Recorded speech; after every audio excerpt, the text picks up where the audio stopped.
and the Army Corps of Engineers. We've been working for several years on trying to define community character carrying capacity. You know, I made a speech to the Chamber of Commerce. You know, I looked it up today when I was talking to Ben. It was 2019 because it was before COVID, and I described that we were at a tipping point of turning into a suburban community, which isn't evil, it's just different. And when you're in a suburban community, when you're a suburban community, you just have to make different decisions. You might have a volunteer fire department in a rural community. You go into a suburban community, you're going to need professionals. You're going to need different skills. And you know, a lot of times it's unwittingly. It just happens. You know, people, it's hard to say no to single family houses and everything. You look at the Cape in T-Ticket, you know, when I was coming to the Cape as a boy, there was nothing between, you know, Falmouth proper and almost getting into Hyannis. Now there's a ton of strip malls, there's a ton of development, there's Mashpee Mills or whatever that is. These are not, you know, so I wanted to look at character, capacity, because capacity, I see there's a lot of public officials here. Capacity also is cost. And when you look at public facilities, you know, people think growth, oh, wow, we have more tax revenue. But, you know, it doesn't normally work out that way. In Florida, we called it growth management. And I worked in Florida and we really sort of perfected it to some extent. We understood it. We didn't stop growth, but we understood what it was going to be. And we had done this, I had done this in the Keys where we brought in the Corps of Engineers and did a carrying capacity study and looked at limiting things and where we're going to trigger things, where we're going to turn into different places. And we didn't do a very good job. I think we pretty much failed, but we did create metrics. But if you go to the Keys, it's a lot different than at least what I wanted to preserve it. I'm hoping that I learned it and we can do a better job here. And that's why I want to bring people together and ask these questions. And we're fortunate enough to get the Corps of Engineers. The other thing I want to say before I turn it over to the Corps is that this cannot be done by the Martha's Vineyard Commission. This has to be done through the towns, through the stakeholders, through the county, through all of the various people that will make decisions. And if we're going to do this, and the mistake that I think we made in the Keys is we didn't get a whole lot of real deep buy-in. We got a lot of surface buy-in where people walked out of there and said, of course we support this stuff. Of course, it's common sense. But the first time, you know, the Ritz-Carlton came in with a little bit of cash and other things happened and we could build a larger, you know, duct down to the Keys and we could pump more water, which was always a limit. The minute we could do those things, we did them. And that brought more people and that brought change. And again, change isn't bad. You know, the administrator at Oak Bluffs is always nervous that, you know, whenever I talk about capacity, that who's setting it? And of course, it's not going to be me. But I think you need to understand that as you grow into different things and different characters, there's going to be different implications as to the kind of public services you're going to have to provide. People expect it. You can't say, by the way, the ambulance will get there 40 minutes from now because we're at a rural level of service. That's the way we do business. A lot more people are going to demand stuff. On the commerce, you know, we have a great community. You know, not going to lie, I love it here. So these are the balances that we're facing. These are the tipping points that we're at. And they're not easy. People have come and gone. When you add to this environmental considerations, we just had Rob Myrick here talking about pollutants we can't see in our aquifer, nitrogen pollution that we have to get rid of, that killed our ponds, which basically decides our economy. These are also decisions we have to make, environmental decisions. And finally, we have climate change. And climate change we need new breakwaters. We need new facilities. We need to look at things differently. And I think that's what, we've been talking about with our partners is giving metrics, asking questions, giving alternatives so that we can figure out what the next 20 years is going to be like here and not react, which is the worst thing after it's happened. Oh my God, what are we going to do? Is to look, this is going to happen. Let's get out in front of it. Because when we get out in front of it, we can really make cost-effective decisions and we can affect what character we want as opposed to reacting to what's already happened. Then we'll do the best we can to put a Band-Aid on it, but it might not be exactly what we'd want.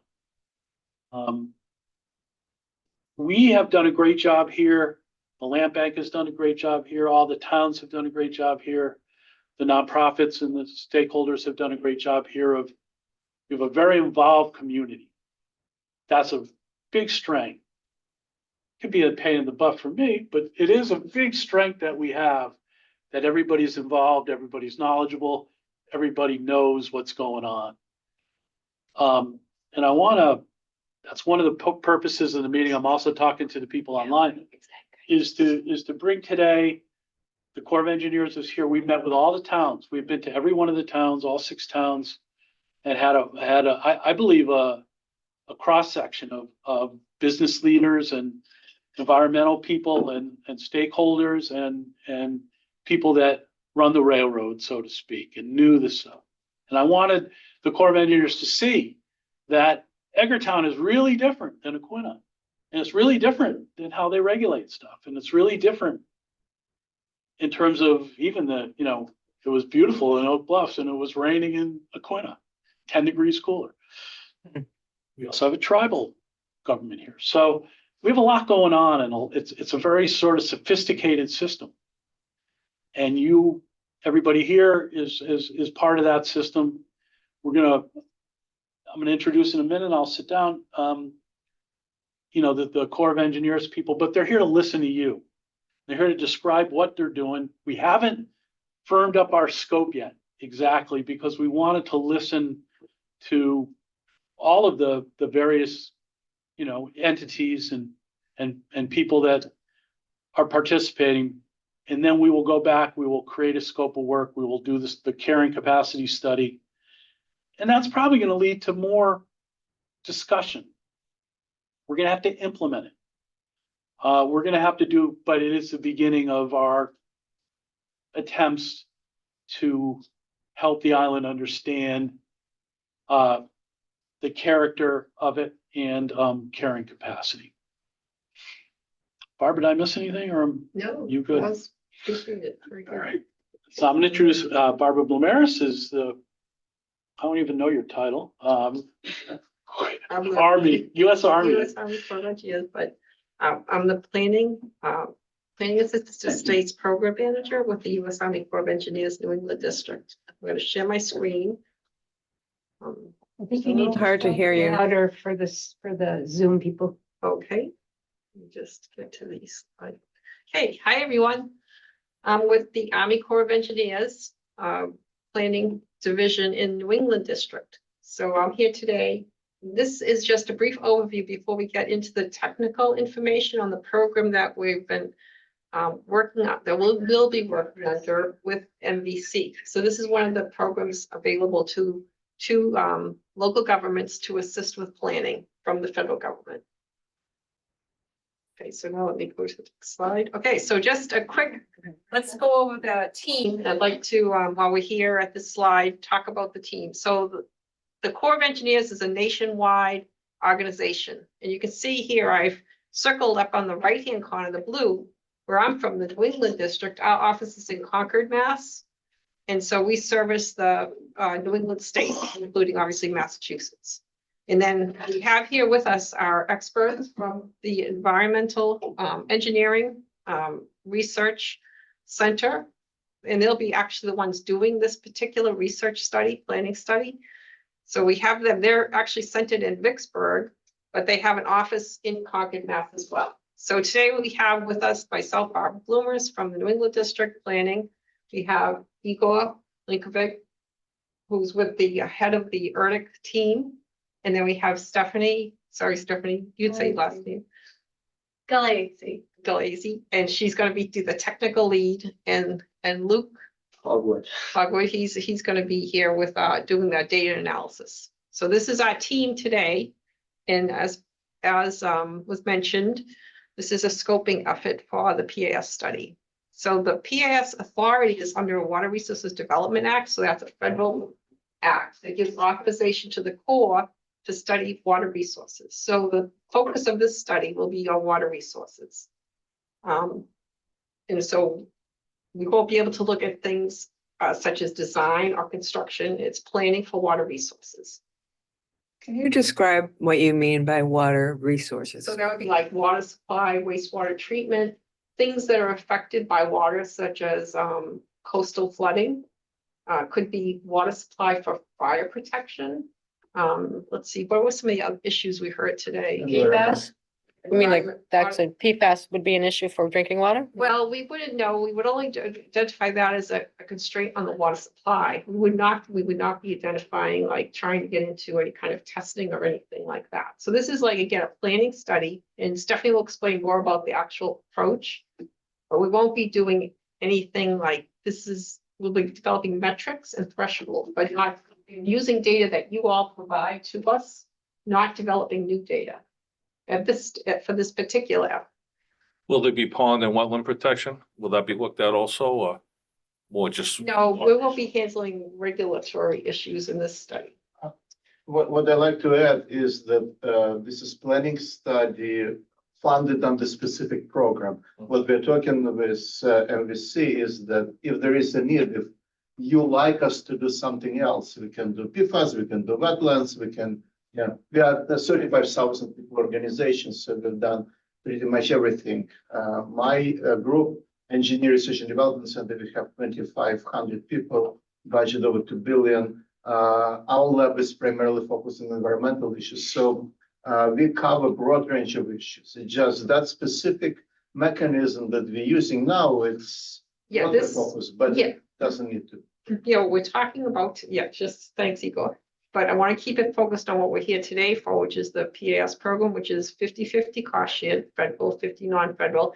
And within this program, we have a certain focus. So that's what we're here today to talk about.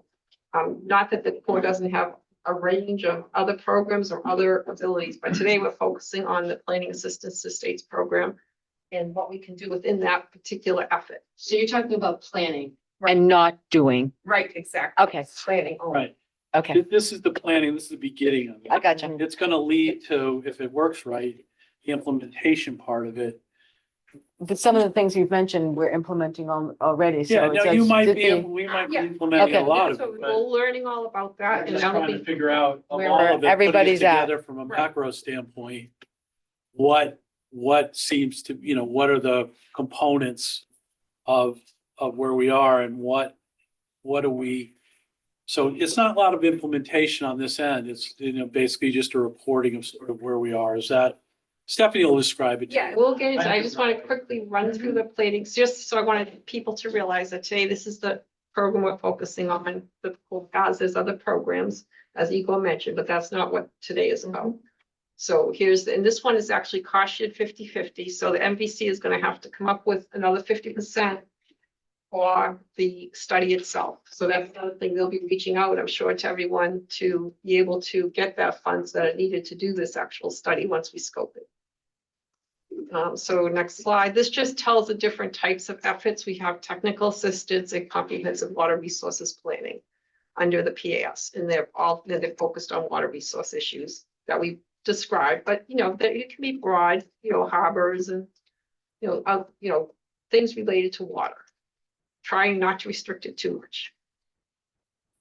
So basically, we signed an agreement in 2023. So the Corps of Engineers and MPC signed an agreement in 2023 to do this phase 1 scoping effort.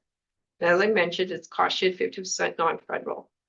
in 2024, right now, we're doing the scoping, and we've had this great meetings in the last 2 days with 6 of the communities. Now we're having this hybrid meeting as well. So now we're moving forward with the scoping.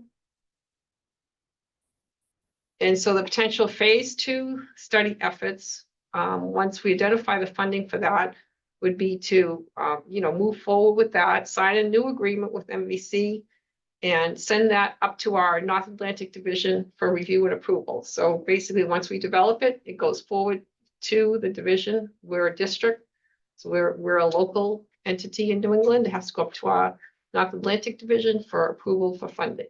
And then we get in the queue and get funding to do phase 2 under the federal share of the funding. So that's just a quick overview on the PS program. And I'd like to introduce Igor Linkovic now of our research lab. Who build, as I mentioned, they're the experts who will be doing this planning study. A question, just to clarify, Yeah. this is phase 1, Correct. which is simply identifying the scope, Correct. but not actually doing the work Well, we of. did a lot of data analysis, and Luke will get into that, as Okay. well as some of the approaches that Stephanie will discuss. And phase 2, Would be doing that analysis that they're going to describe. thank you. Yeah. We've got a question on Zoom as well. And Doug, watch your foot. You're on the cord for the speaker. Do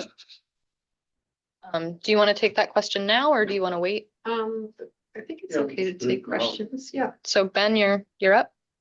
Hi, Ben Hall. I have a question. We talked about. Ben, we the can't hear you.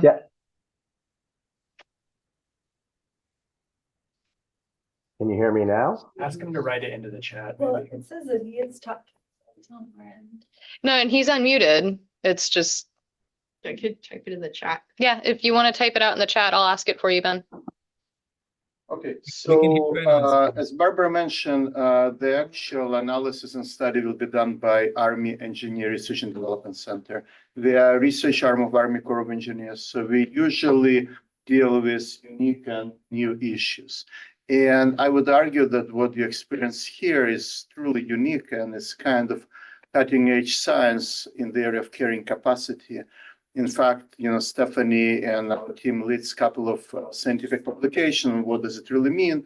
How people use it? We review extensively how carrying capacity is dealt in with federal regulation. Are there any examples of other islands or remote areas using carrying capacity? Why it's important, as Adam was saying, is that there are different stable situations of any system. And in environment, it's nothing wrong with that. We have forests today. When forests overgrow, you get conditions of wildfire and forests become grassland. And then grassland grow into new forest and then another fire. And it's like what we call panarchy cycles. System evolve, and from nature point of view, there are no difference between suburban community and rural community. It's okay. And it may be okay socially or maybe not okay.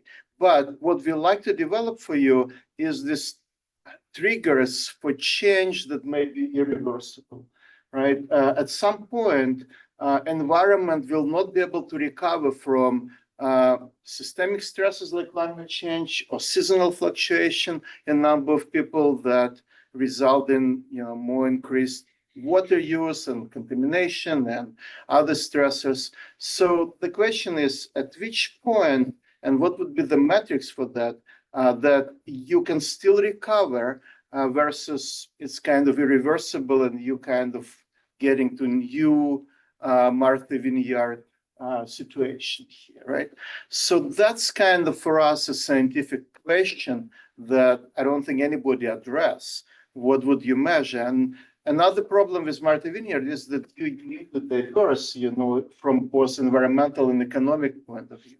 So this challenge is really substantial, and we look at variety of literature and variety of tools available, and we kind of concluded that we really need to start with scoping study. We need to listen to values that different communities have, because again, it's not we are not going to produce something that uniquely applicable to all the communities. We like to preserve overall directions that all the towns have, but also provide each town with system of metrics that they can reweigh or adopt for their specific community, their specific value, preserving, regional for the whole island direction, right?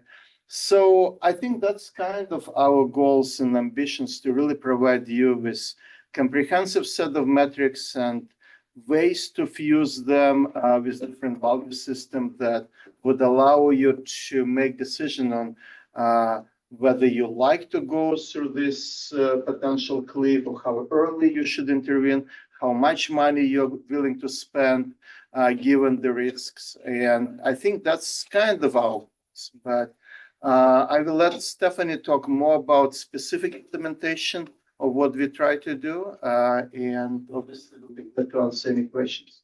And last thing I'd like to mention, even though this specific funding is water focus, I don't like you to be constrained by that, because again, we can always have amended, projects to this that can be funded separately, and we can address a wide range of other issues, including economic. We discuss a lot of wildfires today, and whatever else may be important for you, we may be able to supplement existing study with this line of research. I have Ben's question if you want to address that I now. was gonna type in the answer. Okay. I'll just go ahead. I read it and he says, do you want to read the question? Sure. So his question is, the scope is limited to water resources, correct? Yet you mentioned harbors can be a part of the study. Does that mean that your study can also study port capacity and planning, not just for freight, but for ferries, pleasure and work craft like fishing, wind farm service, et cetera? Okay, so we'll be developing a list of water resources services that are important to the communities. And we've heard today that, harbor services are important. We understand that ferry service is important. And how that affects future growth to population is related to water resources, because as population growth, or as, more people were to increase, that puts a stress on the existing water resources. So we can tie a lot of things into this. And that's part of our scoping effort today, is to figure out specifically what services we're going to look at in this study that Stephanie will talk more about. Great. All right, so Luke, whenever you're ready, so I've got this PowerPoint up, and hopefully I'll be able to read all my pieces of it. So I'm going to talk about kind of theoretical exercise of carrying capacity, which is about more than carrying capacity, because carrying capacity is a moving target. It is not static. And so it's really about systems, and it's about thresholds. So here you can see the sort of traditional view of carrying capacity, which is static. So that dashed red line would be the absolute capacity, and then the population grows up towards this. We're going to be a lot more complicated than that. So a slightly more complex one is this idea of the fox that eats the rabbit, that the rabbit, its population is fluctuating, so the fox population is going to fluctuate, but even that is really simplistic for what we're going to do. So there's a quote at the bottom for okay. Let's see if I can read it. The boundaries change, and observed changes in population may simply signal an upward or downward adjustment in carrying capacity boundaries. So we want to ask the question, where do we want to land with our carrying capacity? Because you're always going to have some constraints on your capacity, but it's your choice how you expand it or not. So next slide. Oh, thank you. So this is just a graph of like the history of humanity, and you can see that we've really skyrocketed into population. So all over the world, we're feeling the stress of higher populations. And the next slide will show Massachusetts specifically. The knee in the curve maybe is about 1840, when the population really started to expand, and we're expecting more population expansion. It looks very different for Dukes County. There, the knee in the curve is about 1970, which is where the ferry service came in. So you guys are in a unique situation. The easier you make the access. The ferry service did not come in 1970. I heard it was improved. Okay. Okay, sorry about that. Improved ferry service. That's up for debate too. Okay. Up for debate, yeah. I think it's realistic. It was a gradual. All right, let's not get sidetracked. It's a gradual. It's an ever-changing thing too. Oh, you must have talked to them with steamship authority. Okay, something changed and suddenly your population really started. Became growing. more efficient. Okay. But that's one way that you guys are kind of uniquely situated, that there are We're in- infrastructure things that control how the population grows. And for the rest of Massachusetts, that's not really a feature. So yeah, you guys have more control in some ways. What's the red section? That's the projected. You're looking at the end of the Massachusetts graph.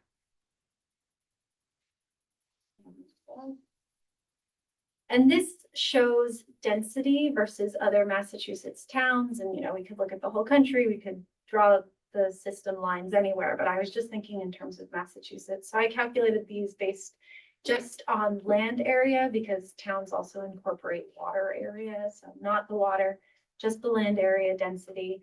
And you can see some of our Massachusetts towns are really dense, but it gets much less dense quite fast. And Tisbury and Oak Bluffs are more dense than 50% of Massachusetts towns, but the remaining towns in Martha's Vineyard are less dense. So just as a broader comparison to Massachusetts. And then this is how I'm thinking about thresholds and carrying capacity. This is after doing a lot of reading, but we can talk about the demand for resources. Now, this is a proxy for population, but it's not perfect, because some people are going to come and they're going to want to take a lot more trips on the ferry than other people.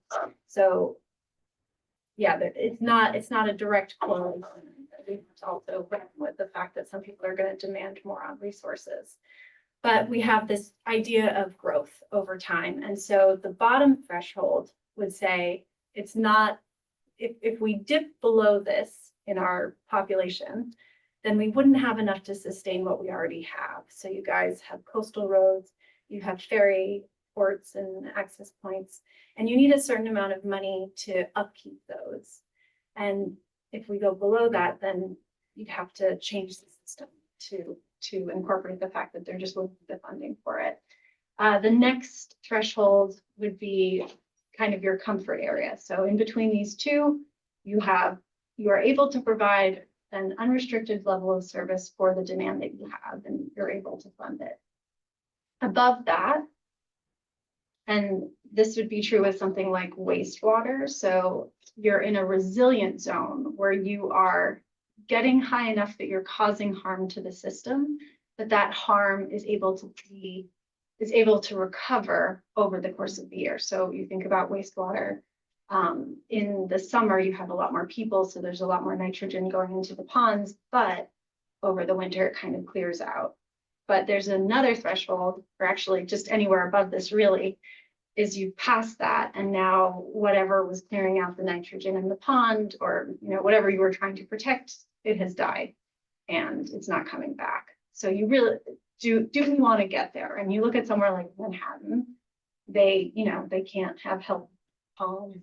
I don't know, there's some in Central Park, I'm sure, but like it's a different environment. They've changed, they've gone to a new system where they're not trying to have agriculture, they're not trying to have healthy ecosystems Broadway.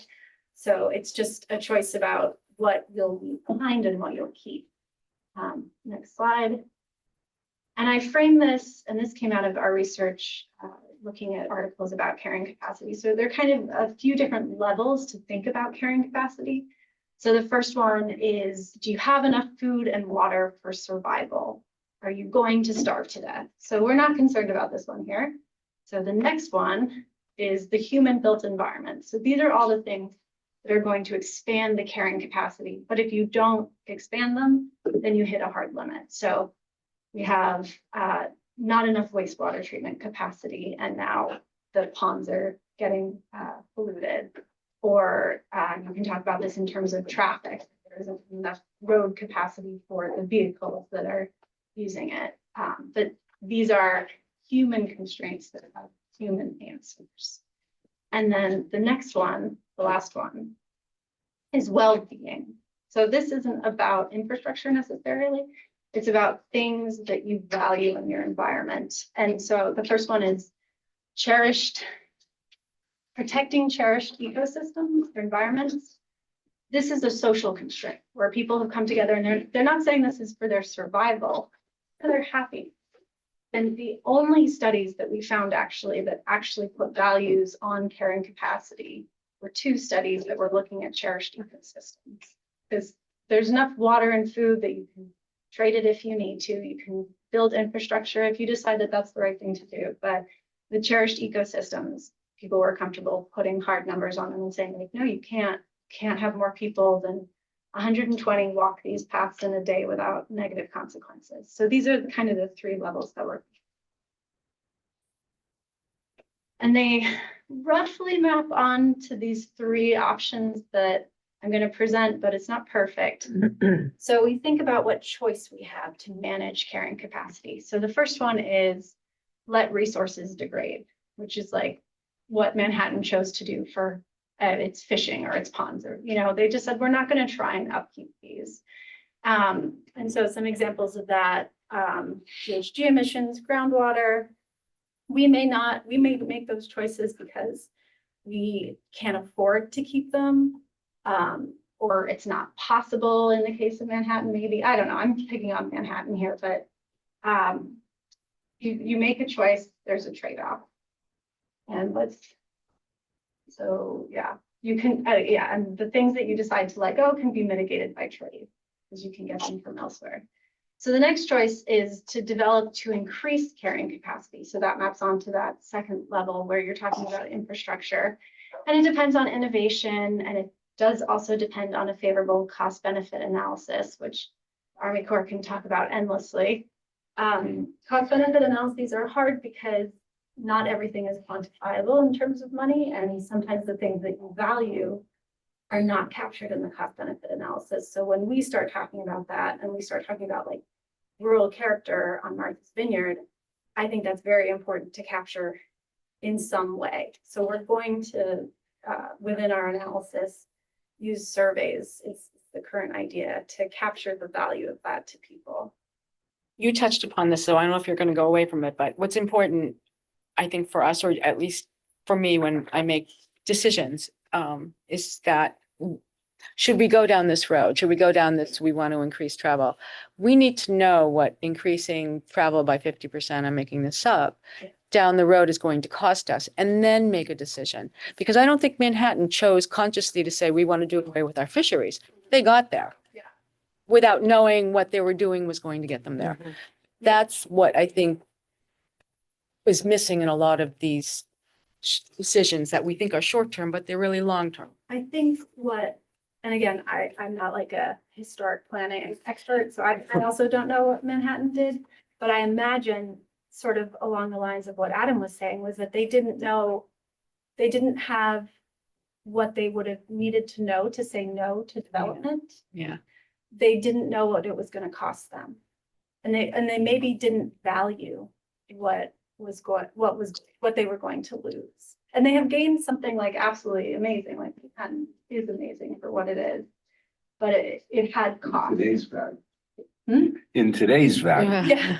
Yeah, it's. But this is exactly what we're trying to equip you with, right? There are trade-offs, right? If Mhm. you get a lot of people here, obviously economically, you may be booming. If you don't get any people here, environment will be booming. So what is the sweet spot that That's you like to the tolerate? cost. And right now we're booming and we're making all this revenue, but people talk about tourist community, but there is a cost to that. And we need to enumerate that cost in terms of pollution and providing wastewater and all those things, and then make a decision. Do we want to continue down that road? Yeah. And I like to tell people, like, where I live in Somerville, Massachusetts. Somerville used to be a vacation community, but nobody goes to vacation in Somerville anymore. But we have other things that draw people there. Like we have more people than we had when people were vacationing there. So like by some metrics, we're more successful, but we're not a vacation community.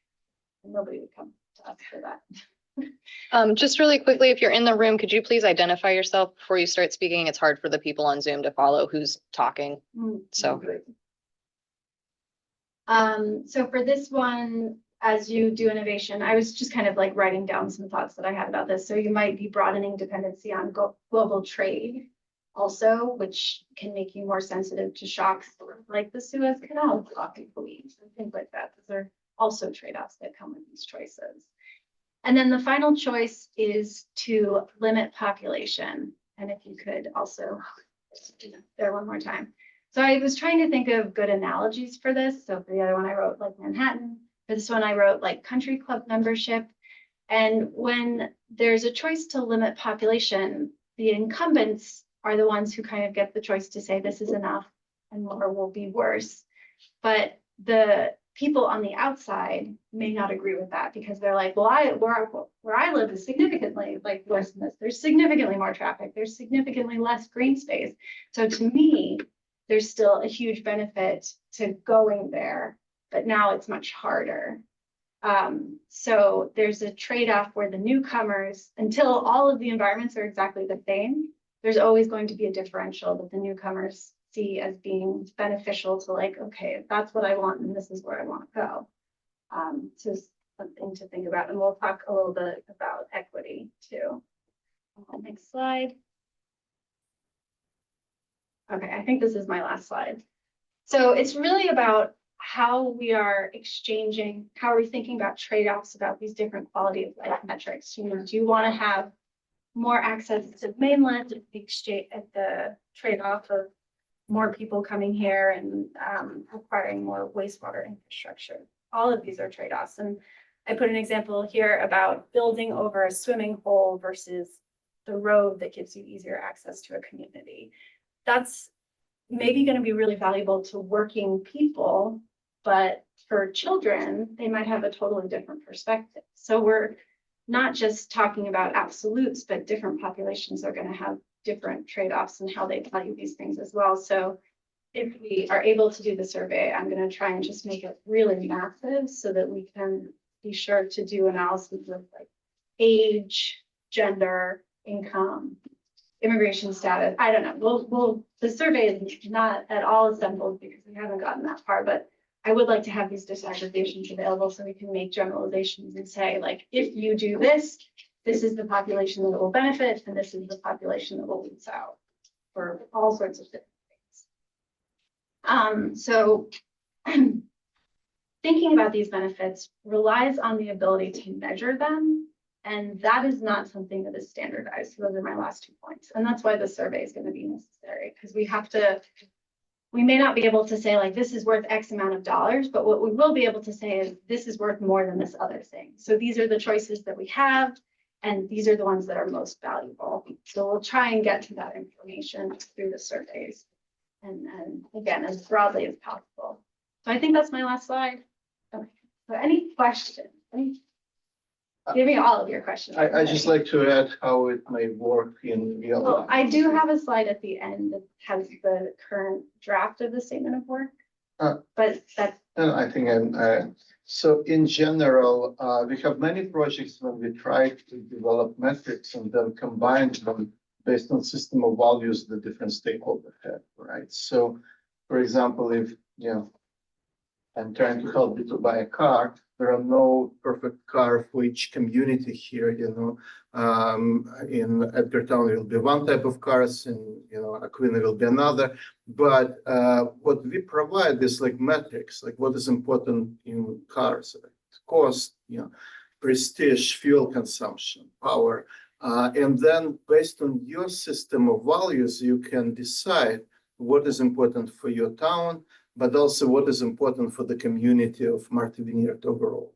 So our job is to really measure all this cost metric, prestige metrics, and fuel consumption metrics provided to you, and then you will be able to discuss system of values and weights that you have associated with these metrics. And this is where this idea of carrying capacity and threshold may come into the play, that you will be able to see these trade-offs specific for your community as well as specific for direction of compromise across all the communities. I have a question. Christine Todd. So do you also look into the value of shared services among the towns versus individual needs that the towns may have that may be similar to what other towns have, and the benefit to approaching that in a collaborative way as opposed to individually. And I speak as the chair of the county commission when I'm asking this, who believes in more regional approaches to certain things. Well, I think we'll look at it in terms of both economy of scale, but also in terms of inputs to scenario models. So if the economies of scale change between different scenarios, then that will be useful. Mhm. But at some extent, this is your issue, right? No You- kidding. You need to make decision on that, and each town needs to make decision. We can provide metrics through which you can assess and right. visualize. You can say, well, okay, if we do this, this town will be happy, this town will be not happy. But if we maybe do something else, everybody is unhappy, a little bit unhappy, a little bit, right? So that will be direction of compromise. Or And- maybe you will be able to convince that if we do the shared, things, everybody will be much happier and it will reduce cost, right? So that's. the So idea, you're looking at the cost factor Oh, yeah. as well. Okay. In a major way. Will our unique demographics play a role in that our demographics all season? It's very different from summer, as well as part-time, people that own homes here that are somewhat seasonal but do come. So that, I think, is gonna play a role. Yeah, that's Your analysis. something else that I definitely want to capture in the surveys. Bill Clary, is it fair to assume that we're an island, that our carrying capacity threshold is probably less than the mainland? Well, Manhattan is an island. Well, we saw what happened to them, though. Yeah, well, I mean, you could develop, right? Like Santorini. There's no bridge yet. Water. I mean, are we talking bridge possibility? I'm not. Boat makes a big difference, so. Yeah. But I mean, you Don't have forget more to frequent identify carriers yourself. who could- Oh, you did. Gail. Yeah, eager link of Army Corps. It depends what carrying capacity for what. If you like to build like Manhattan here, you probably can. It will bring a lot of economic value, but it will kill environment, right? So carrying capacity for environment, if you care about that, will stop you from doing that. While carrying capacity for economic, might be high, like 5 Ritz-Carltons here, and they will be probably filled up if you provide enough transportation. Do you want to do that? Probably not. But this is like the limit of that will not be carrying capacity of economic engine, but rather environmental, right? So this is like what. But I would imagine our access to fresh water will be limited, You can pay for that. You can pay for that, yeah. That's the thing, like, as long as there's fresh water somewhere, like, you could perceivably pay for it. Interesting. Ben Robinson just taken to Manhattan. They don't have fresh water on Manhattan. They pipe it in from the Adirondacks. And further up. Mhm. We've got Jeff Freeman with his hand up. Jeff, if you want to unmute, Yeah, just my question is with and we carrying, might just need to restart the speaker. When we take a break, I'll do that. So Jeff, if you want to put your question in the chat, we can read it that way. okay.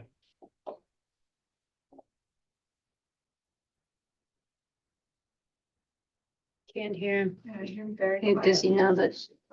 Yeah, when we take a break, I'm gonna restart the speakers. I mean, we can do it right now too, if we want to just take a couple minutes.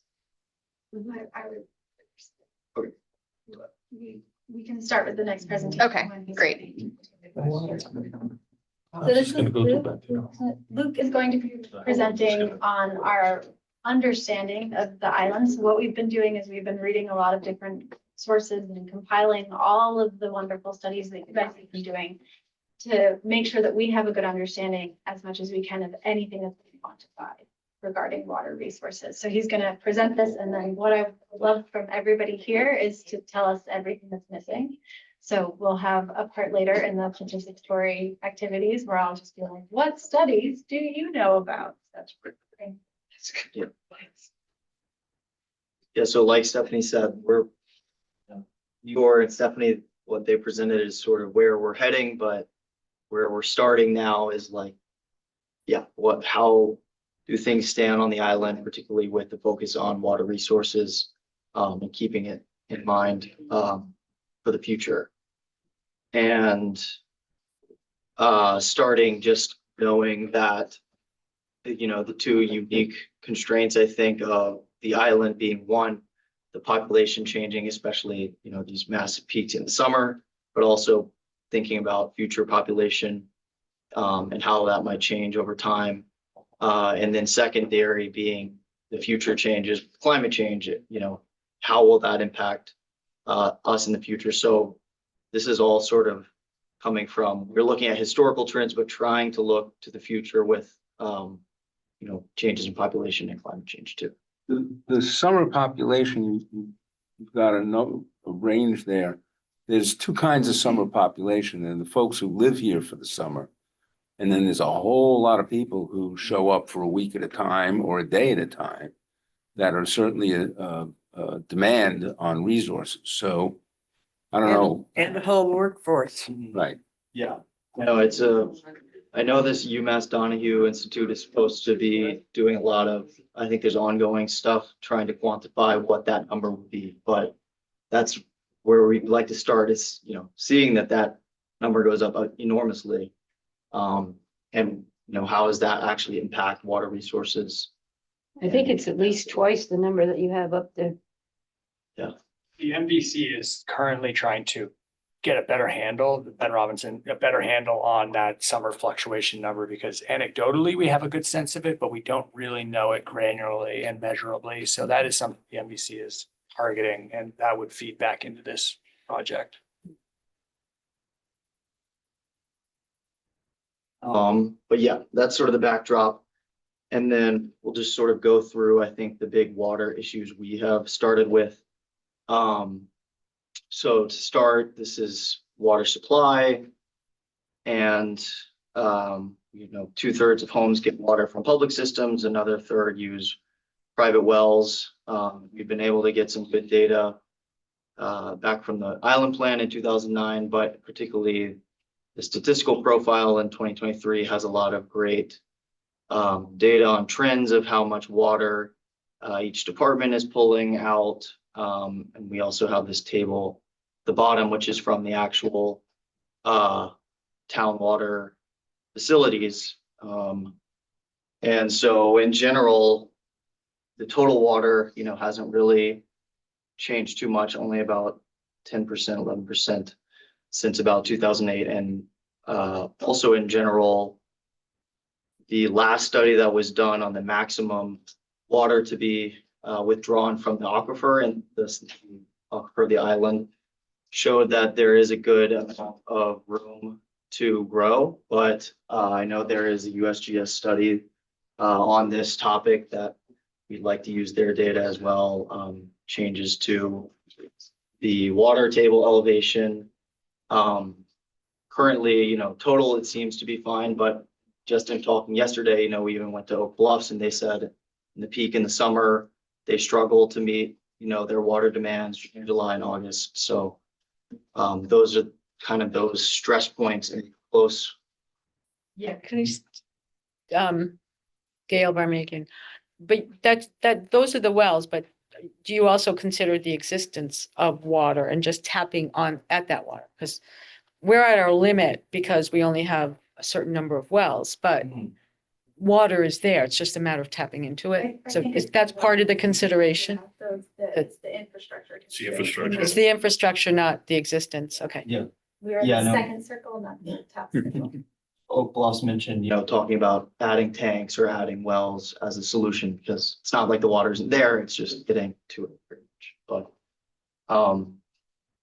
you know, and furthermore, we get to this parcel data. There's nice maps of what are the actual parcels connected to the water supply, who is getting it from private sources. And then again, there's some ongoing stuff with USGS to understand how climate change may be impacting the aquifer and that limit, I guess, on capacity.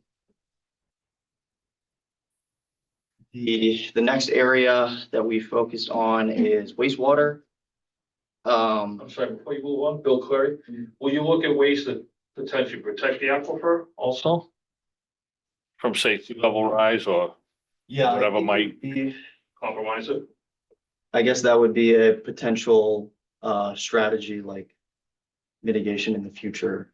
We wouldn't like in this study. Yeah. Tell you ways to protect the aquifer. We would tell you if you don't protect the aquifer, Mhm. then this would you'll lose your water supply. If you did, then you would have this capacity. So that's the kind of study this is. It's not gonna give you solutions. It's gonna tell you the thresholds and the metrics and things that then there have to be follow-on efforts to come up with, oh, well, we do need to pursue this solution. Then there would have to be other programs, other studies, maybe other agencies that would help you with those solutions. So this won't be a solution study. This will be a, like Igor explained. What the tools we need in order Yeah, to, to understand what for you the want to solutions. pursue more detail. Luke, I have one question, Ben Robinson, on the aquifer, how much volume there is. Mhm. There's a certain amount of outflow through our stream systems that leaves the aquifer every year as well. Is that quantified in any way that we can understand sort of the replenishment rate from rain? In the stuff What we've we seen. draw out and what just floods out into the ocean? Yeah, I don't think we've seen it, but I know it has come up and it was talked about today. It was, with development and with climate change, that could decrease the replenishment rate. But if we're calculating how much we draw from the aquifer and we're calculating how much falls into the aquifer from rain, we're not calculating what runs out of the aquifer in our stream systems. And if we don't know that number, then it's maybe unclear what our take from the aquifer really accounts for in its replenishment rate. Yeah, I would say that's probably the biggest gap we have on our understanding of the water now. But I know it's definitely an issue. And maybe the USGS will give us Mhm. some better guidance on that. They were measuring stream flows yesterday in Melbourne. What was Jeff's question? So then the second factor capacity that we're thinking of is wastewater. In this system, only about 10% of properties are connected to the centralized system.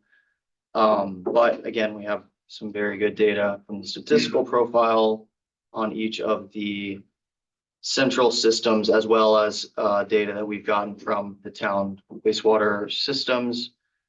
And you've got daily, the design flow of the system, peak flow of the system, and average flows.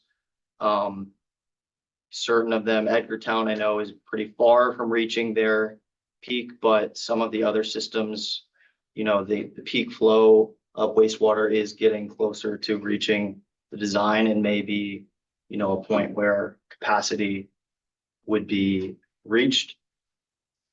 I think the bigger thing is, of course, because it's only 10% of the wastewater, there's more to be captured in terms of the nitrogen that's leaking into coastal ponds and into watersheds. But I also think there has been quite a lot of work done in that regard with these MEP water use estimates, where they're able to basically estimate the amount of nitrogen that will be loaded into each watershed. And so you can kind of get at what would be the load of wastewater that should be treated, in each watershed. Would you mind if we fielded the airport director's question first, just because he's been waiting, and then we can. We've got a few chat questions. Do you want to just do them all? How do you want to handle it? Sure. Okay, so let's see. From a while ago, this is Carmen. You mentioned that coastal assessments can be part of the scope. Will the scope include metrics for assessing carrying capacity of coastal zones for off-road vehicular traffic? We're gonna look at roads. I don't know if we'll look at the capacity of those roads so much as just like whether or not they're traversable at all with coastal erosion. Okay, like we wouldn't be, we'll ask you what your desire is for off-road vehicle numbers. We won't be trying to say, based on environment, this is how many off-road vehicles you should allow. Now, there may be standards that you want to give to us to say we don't, and then, that kind of thing could potentially be part of it, but we have to say scope and then pick out those, I think, systems that are most critical. You can't evaluate everything, and maybe the off-road vehicle one won't end up being on it, but it could be part of a future study of some sort. But we wouldn't be trying to develop a particular amount of off-road vehicle that should be on your roads. If that's the concern, they're gonna be trying to limit it in some way. I don't know what the concern is behind the particular question. Next question was, I believe housing would fall under economics, but how is that factored into decisions for this growth discussion? Those that would support the services, et cetera, as there would/could be growth happening without the personnel to support them. I think the way that we would tie housing into this study is through the wastewater and the drinking water components. So Okay. we'd say, if we build a development here, do we have the ability to treat the wastewater? Next question, and this is Jeff's question. It's understanding the capacity issue. How can the local community control public waterways and public airspace with federal jurisdiction? Say it again. Yeah, sure. So Jeff's question is understanding the capacity issue. How can the local community control public waterways and public airspace with federal jurisdiction? Oh, I see. You're saying that the federal government wouldn't allow them to exert jurisdiction over it? Once we fix the speaker, we can ask Jeff some clarifying questions. I can clarify a little bit. Okay.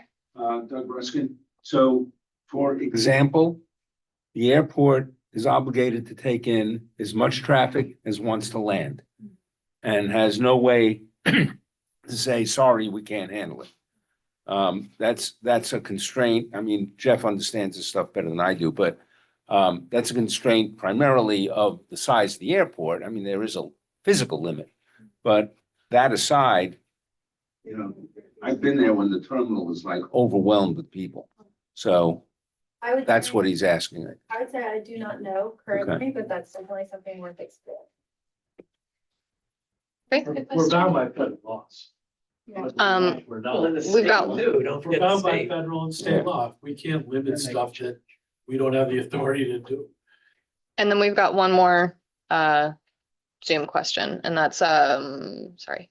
Does it make sense to calculate what the impact of our carrying capacity would be if, say, 50, 75% or some other percentage of part-time homeowners were to show up and start living here, as like what happened during the pandemic, but not such high percentages, but with noticeable impact on, for say, schools, for one instance? I guess, so the question is, does it make sense to do that? Yeah. I guess I would say if you think that it's a plausible future, then it would make sense to examine, but I don't have a sense of whether it is or not. Yeah, I mean, just based on what we saw in the pandemic, Okay. if that happens again, it's probably likely, but hopefully, knock on wood, that. So, yeah, then, let's look at it. Okay. I have a question, Emily Reddington. Can we go to Gail first? I know she's Oh, waiting. sorry. Gail Barmakian, and wastewater commission and select board member. So as it concerns wastewater, and analysis focuses a lot on sewering, which is not the only way that one deals with wastewater. It's not the only way. And with the nitrogen removing systems coming into play, it's a very viable, cheaper way to do it. So you need to incorporate sort of that philosophy in an analysis, as well as for Oak Bluffs anyway, a comprehensive wastewater management plan, which should be available, which quantifies how much nitrogen is coming from, under current zoning. Should the town build out how much nitrogen is allowed from each parcel? So those are constraints, built-in constraints that could be temporary. I don't think so, because it's regulatory.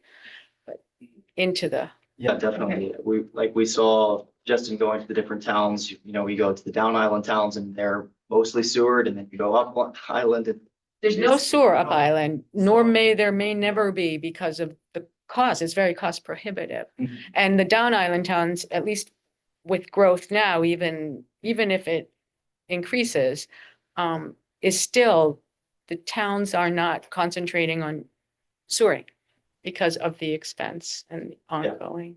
Yeah, so that's where I think what we'd like to do is present the information, and then you see the alternatives and you say, okay, building a whole wastewater treatment plant is cost prohibitive, but these smaller systems may be, you know, the modular. But will you incorporate current regulation into that analysis or make believe it just doesn't exist?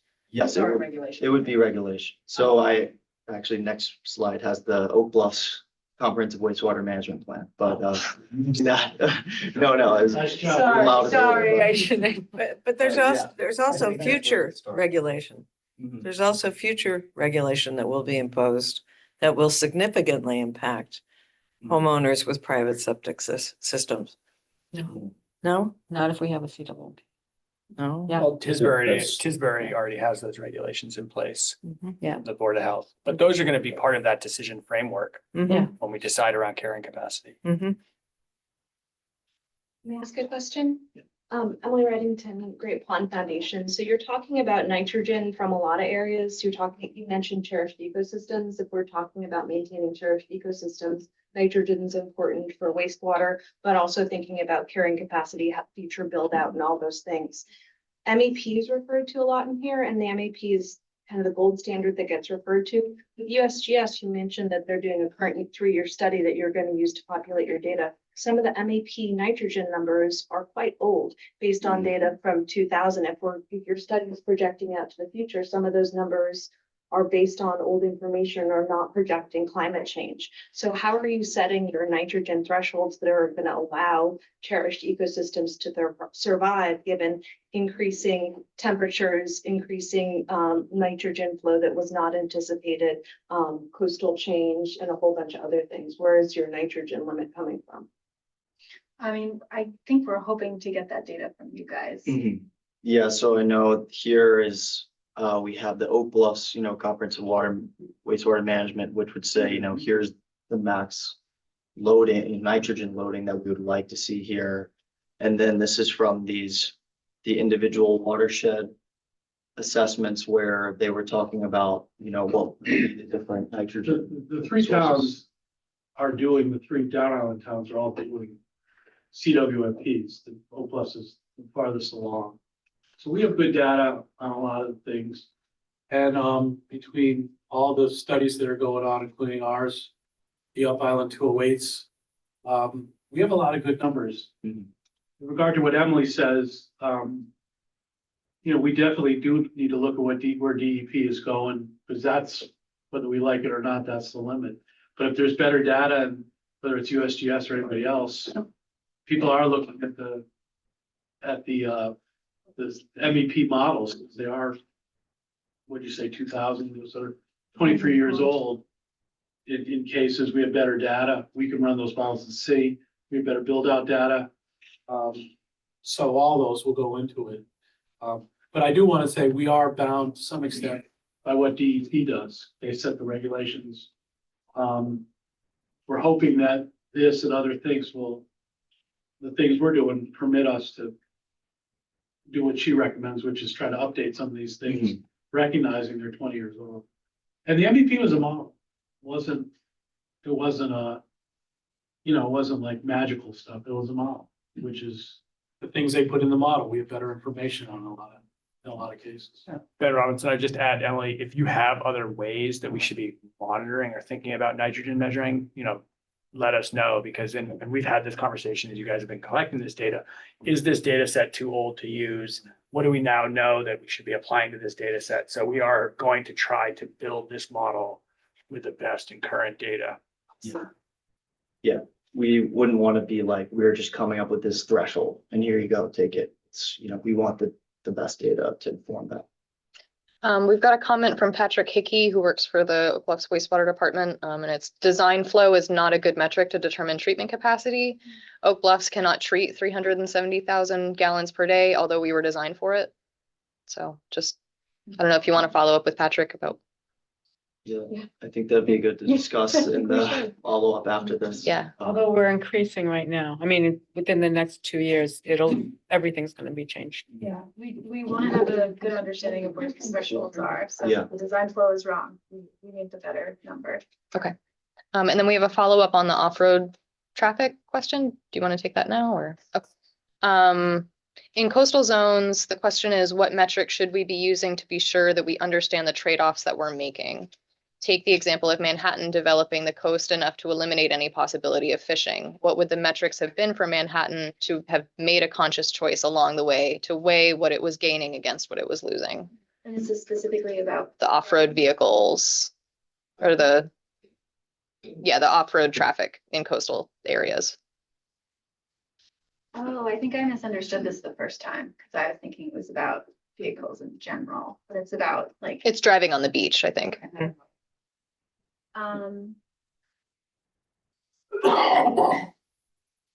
don't know yet.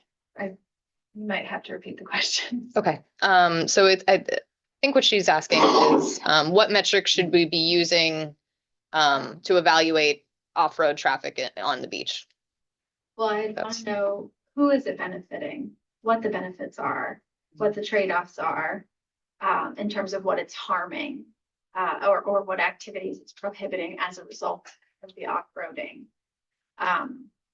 And yeah, that's why I'd start there. So and obviously none of those things are available in money, so we'd have to. This is an ongoing dialogue, mainly in Chappaquiddick, where people want to drive on the beach. They're wondering about the capacity, and depending upon who you talk to, some people say it's, the wealthy landowners don't want us on the beach. Others say you're doing environmental damage to the birds and other things.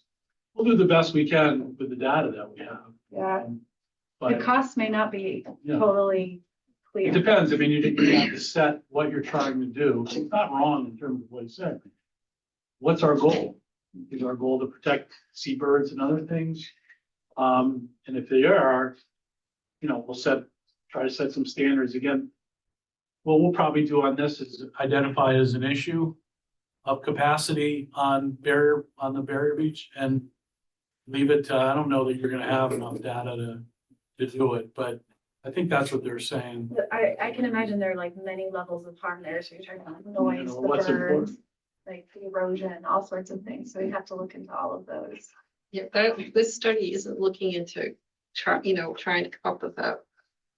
That's true. We're not looking at vehicle capacity. But yeah, Yes, not thank you. this, Sorry, yeah, but- yeah, it's, but so I think we're not gonna try to define for you like what the off-roading capacity is, just to be clear. So that's really something we would be looking for you to give us, if that's gonna be one of the metrics we're going to evaluate from a coastal point of view.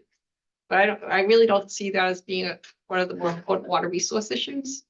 So, I think it depends who you ask. yeah, I guess. It depends upon who you But then talk we can put that in a value, we can put that in as one of our metric, whatever, not metric, but we can put in the survey as to find out the value and find out across the whole island how important. it is. Ideally, we'll develop methodology framing and performance metrics that would be kind of more universally applicable for multiple problems. If somebody likes to evaluate, a beach impact of specific activity, they can do that with the same methodology, but maybe they need to change metrics, maybe they need to change value functions and things like that, but they're not going to look at every single little problem that may have in Thailand, right? Just, unless, you like us to do that and pay more, we can do that, but I mean, that's probably not the goal of this specific We study. have the ability to work with them more and identify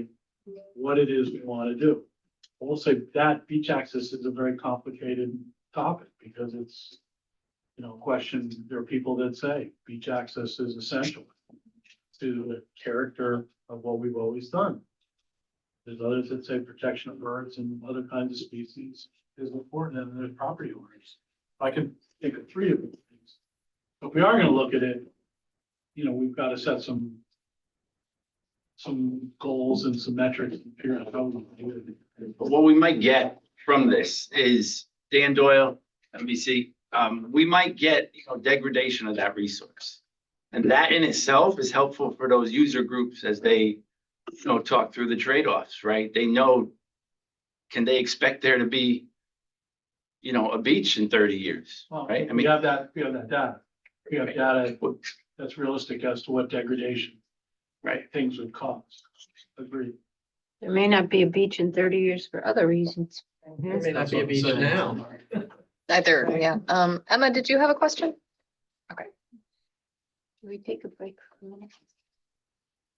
think we're just push through these Yeah, slides. the break is hopefully. after. Yeah. this set of slides. But I just, yeah, we're just trying to get through our understanding of things so that this is, next thing would be coastal pond quality, and this is, seems to be very well understood on the island, MVC, all of these MEP and TMDL limits, and, an understanding that a lot of the ponds are impaired, but I think the data is there to inform solutions. And then, like I said, the connection back to wastewater and especially the CWMP should be very helpful for connecting those dots of what would be the nitrogen you would try to limit coming out of, septic or any wastewater systems. Okay, Liz Durkee, I think that one thing that's not been addressed so much is the value of salt marshes in protecting the coastal pond water quality and the degradation of the salt marshes and sea level rise also affecting. And also them as a solution for combating nitrogen pollution. Right. Yeah, I think that would be like so once we present the framework, those would be in those range of solutions, or mediation solutions, I guess. Just to, so the cost of development is going to count how much it costs each town to remove a pound of nitrogen. I'm making that up. That be part of an analysis, for instance.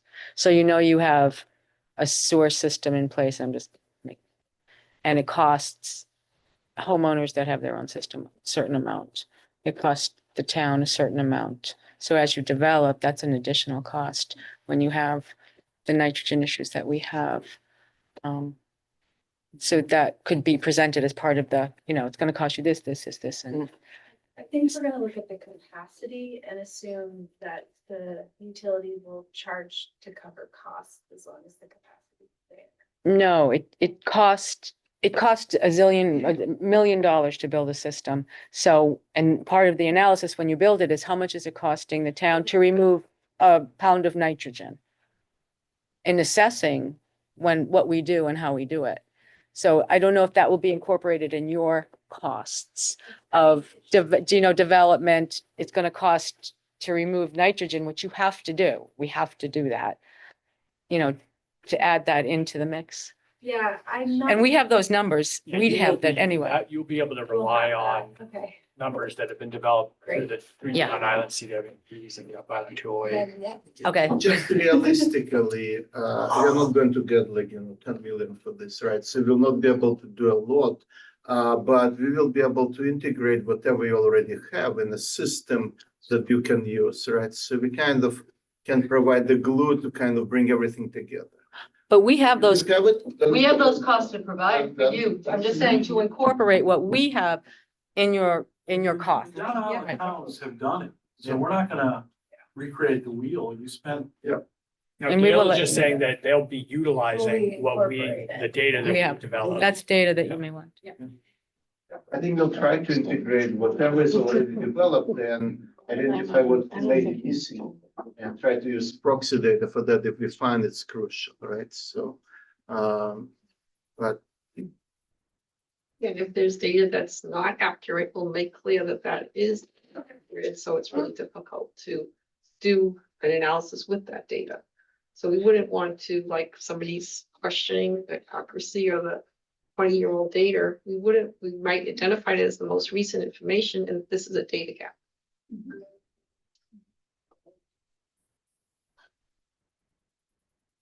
Okay, I can push through. I think we're gonna be, discussing all these questions too in the more breakout sessions, so we can hurry through, but the next one is marine transportation and specifically focusing on the steamship authority as 90% of traffic, but we have pretty good numbers, I think, from their annual reports and their monthly and yearly figures. And, this is people and cars and freight. And so, you can see actually the freight volume increased a lot, whereas passengers have decreased in 5 years. So it's different constraints.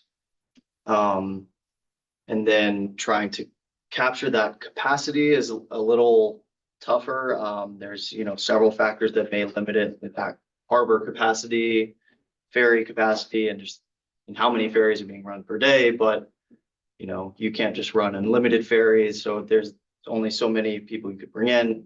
And then cars being, I think, probably the most limited factor here. But going forward, we'd really like to think about, I think maybe we'll talk later about what is the, limiting that capacity. When you do that, Kate Putnam, I'm a Quarantine Commissioner. When you do that study, are you incorporating all the ways that people are getting to the island? Because if passenger are down on the steamship authority, they may be up in other methods of getting there. Yeah, I pointed to all the steamship authority data, but I know there's all the other. But it's not just the other ferries too. There are a lot more planes coming in here, commercial flights than there were even 5 years ago. I think the statistical profile has all the planes, Highline ferry and steamship. So ideally it would be all of that together as who's coming and going. Kate Warner, I think there's one other point on Martha's Vineyard Commission staff, which is the ports may be able to handle a certain amount of traffic, but our roads can't handle that amount of traffic. So I'd hate to see what the steamship could actually maximize at as our metric. That would be crazy. We're suffocating in traffic. And I think that'd be part of this balance of trade-offs is, And this is actually something that you can regulate, or put the artificial constraint. Yesterday in Pillsbury, they were saying that they back up like several miles in any day, right, in that bridge and surrounding areas. So obviously, ferry cannot be increased because people will not be able to get out unless it's just pedestrians. But that's something that I think needs to be discussed as a trade. It's going to be as bad as the off-road vehicle thing or worse.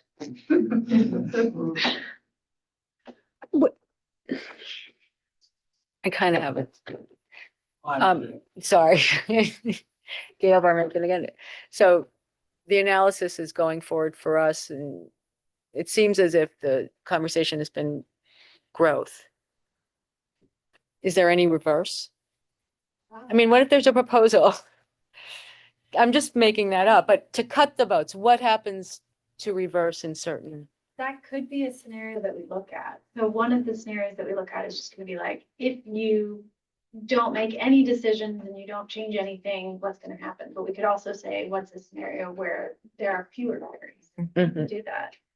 Okay. And you might risk getting below that red threshold where you suddenly don't have enough to maintain your schools or your roads or things like that. But maybe you won't. So maybe you're still in the green section. I would say cut the vote schedule. And You talked about this. That capacity to do that. And I don't want to talk much because I want to break. Nobody likes to break more than me. The steamship's policy is they'll take who's there. The problem is us, that we have allowed development and everything else to necessitate this many cars. There's a lot of islands that restrict the amount of vehicles that come onto their island. We have not.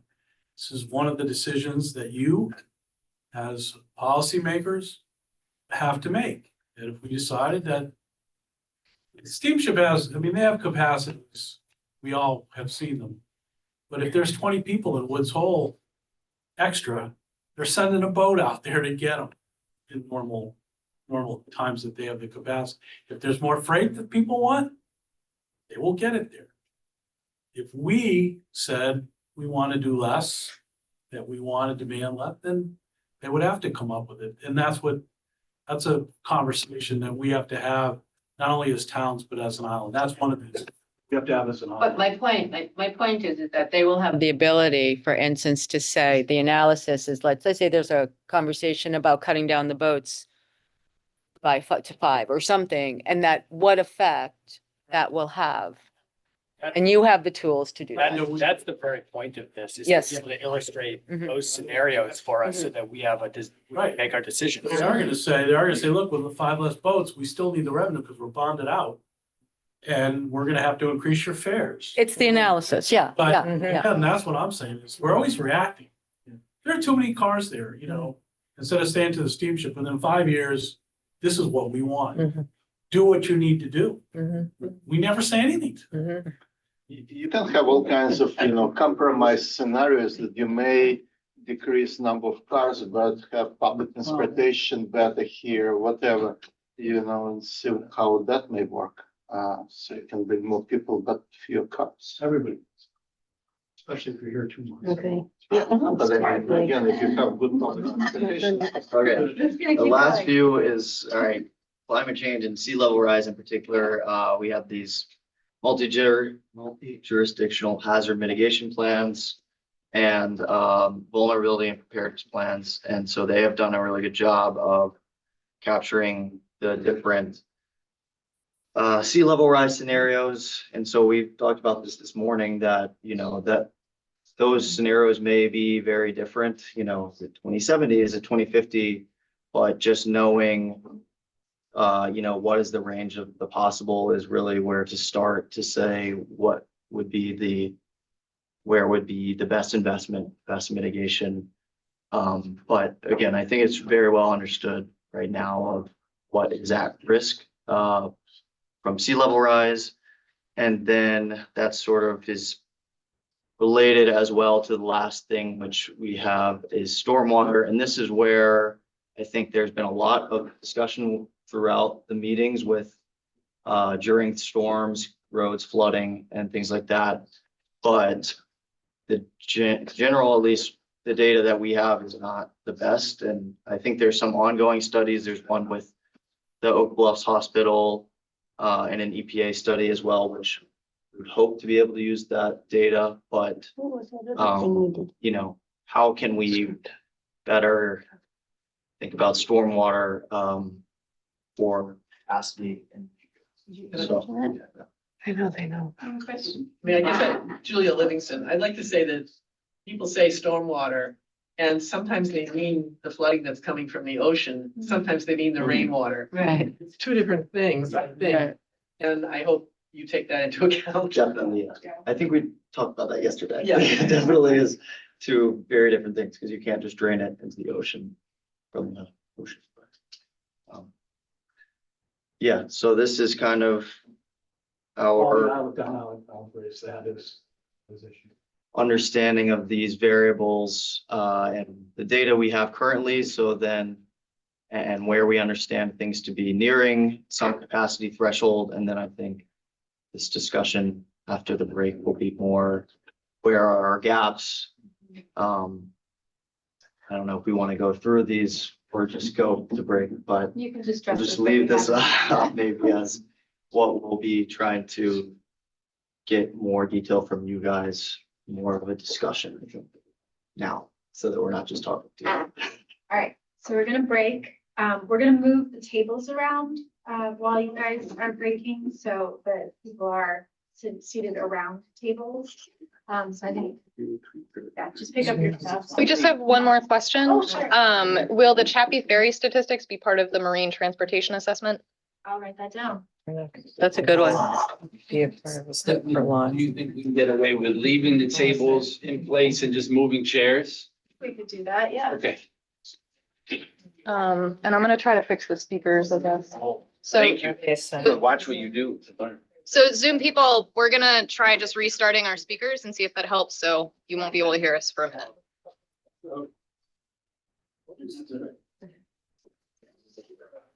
That's a very good point. No.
But if it, And while I was if it working, went I in would just go out and walk around. So.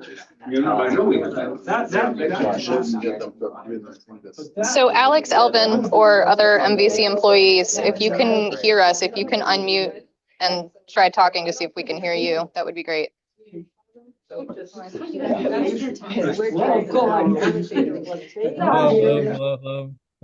Hey, yeah, great. Great, speakers are back on. You can control the volume from there? Yeah, this is the only place to control the volume. Not here? Nope. It's fine. That's mine. Mute and call, I mean, I don't touch those. Okay. Maybe. Okay, I'll stick with I this. think Todd, like, Are you it's good here? because it's trying to like tell people.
The expectation is soon. Maybe I can get everybody seated. Honor and Dennis. When it's Zoom people in quiet. a room together and let them have the same It's conversation. on Sunday?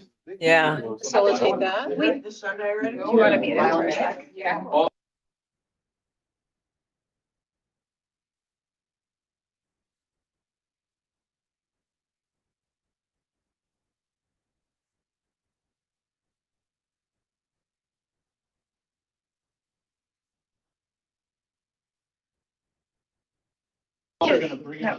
So, people I don't know if, yeah. are going to be asking a series of questions, and then here we'll be writing down. I'm not sure what they're doing. We're gonna collect later, but you guys, I would love for you to write down your answers in the chat, and we'll be keeping that record. Maybe they couldn't get anybody over there. The answers based on the questions we asked. So please just throw all your answers into the chat as you. Did they rename Beach Road to Right. Yes. And can everybody? Amity something or Not that I know. Anchor No. the times today? Is this the primary now? Yeah. If you want to grab it On like a and on, you can do that, but I don't trust it. stretch. Okay, thanks. Do the people online get to go into? Little Not doing, that's not how they structured it. They wanted to, just to be, I went to listen. they're gonna be providing their input in the chat. And we'll document that. Carter? All right, we're gonna get started. I got a Everybody get seated. Luke, can you bring up the first question? question by the change of that name, and I'm like, Well, I don't run that. here's village number.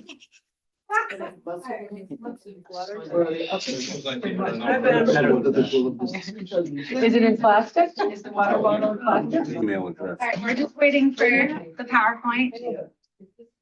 CJ. I'm gonna hang out for a little bit. I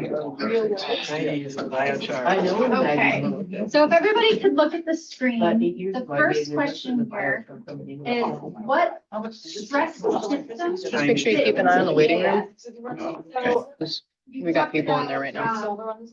I'm sorry, Stephanie. I'm gonna ask you to just start over because there's a lot of background noise. I want to make sure the people who are remote hear all of this. So we're gonna answer, I think we've got 4 different questions.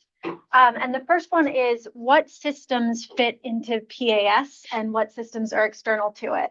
And the reason that we're asking this is we want to make sure that everything that could fit in PAS is being considered, but also that we have a sense of what we might want to add on to the project that might be not covered by PAS. What is So- PAS? Planning Assistance to States. So that's what Barbara presented on. And it's the funding mechanism that limits it to water resources.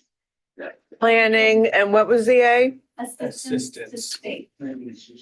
It's just the funding mechanism. Space. Program. States. Oh, states, okay. Program. But don't worry about PS, just think about Think about water what, system. that's water important For resources. you, right? so there are some carrying capacity issues that are water related and some that are not water related. Write them all down, but put them in separate piles. So for every system you think of, write a Post-it note. Related. You don't want to be right. Yeah, so, wastewater. Maybe variables, is that a way we can? You can think of it as variables. So we've already presented on several of them. So this is to collect gaps. What have we left out that matters to you? Harbor infrastructure.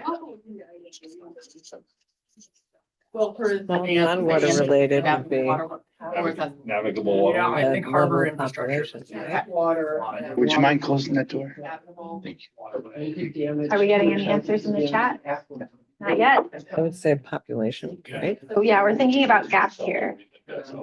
Okay, for folks online, just to repeat, you can add in the chat, trying to account for variables relevant to carrying capacity that, and we're trying to bucket them into water resources related variables versus non-water resources related variables.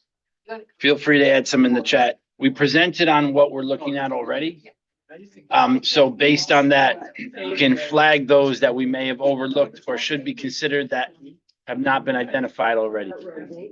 Oh, actually, if you want to do one on each Post-it note for each system. Oh, we're gonna- I'm gonna have you Okay, like create. so I'll leave columns. population on one, then do another one. Thank you for this. Yep. You're so very well. We looked at New Workforce and transitory. They're hogging the post. The second, yeah.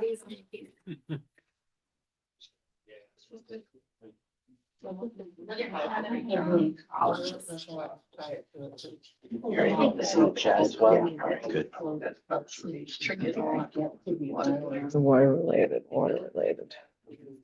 Okay. And you thought it was too extreme. Okay, so none. How would we say, but I think your thing's very I'm important. getting more out. I got private jets. Carrying capacity, and then there was that inner circle that was like. Well,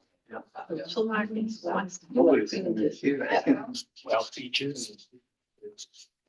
Anything on the chat? Go on. Full beaches, healthy beaches.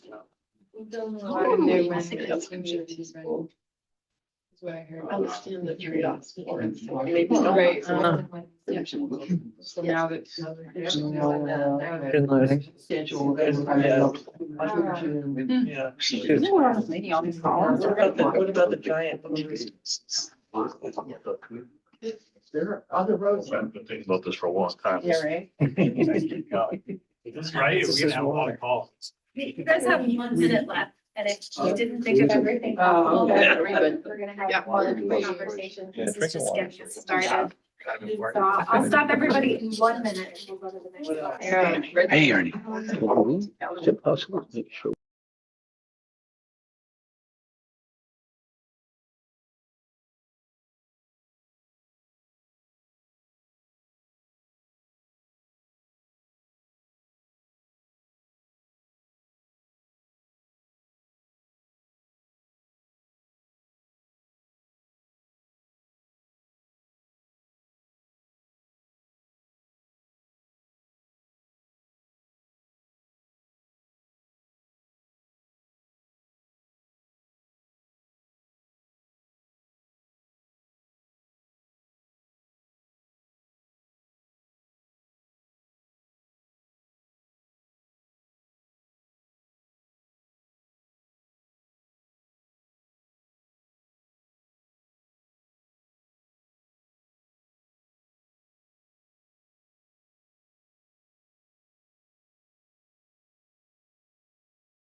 Yeah, especially for the thing. Environmental protection. But for these topics Storm that we tide pathways. together, are there, Who would give them like, permission? yeah, and those as well, where are the reports? Yeah, No, I saw schedule of cruise ships. who would give? Which is a Not, wait, not to act for threshold. Right, so, right, so the.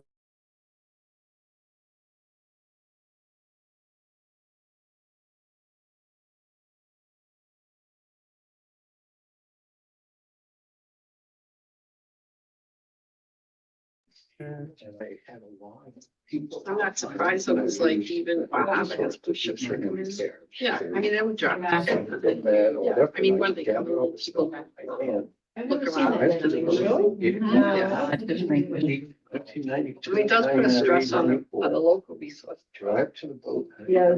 Oh, yeah. Fishing group that runs out of New Hampshire. It's all volunteers. Availability. That's gonna dictate. Yeah, well, they have a, I mean. Do, right? They do have a. You have like a special Finance. deal. I can't remember the name of it. They have a- Well, topic, One of the best they provide.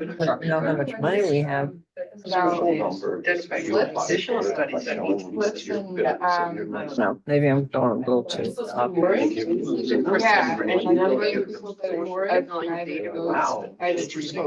Money issues, I think later.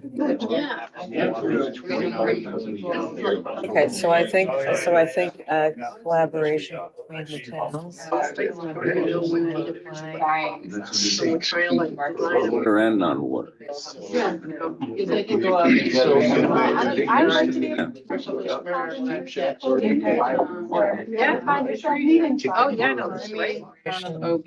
And I'll study water, they're not students. Sorry. So the problem you can do within 2 days. They succeed. If I want to go to. They, like, I wanted to do say, face-to-face stuff. So August. They're I like, can go get one of those. I feel like I know people who work there, but. Yeah. So difficult. And so we should do face-to-face. what it feels like to me is. One fall under this. I think that's like, well. Each have Yeah. study. We can say. We have- But it's on for the. I got it. Got 2 more minutes. Alberta's bank before that. It's the Gulf of Maine kind of. Yeah, another. All the way from- but yeah. It might- Shut it down, it's waiting for. Yeah, yeah. No. Mine. Yeah.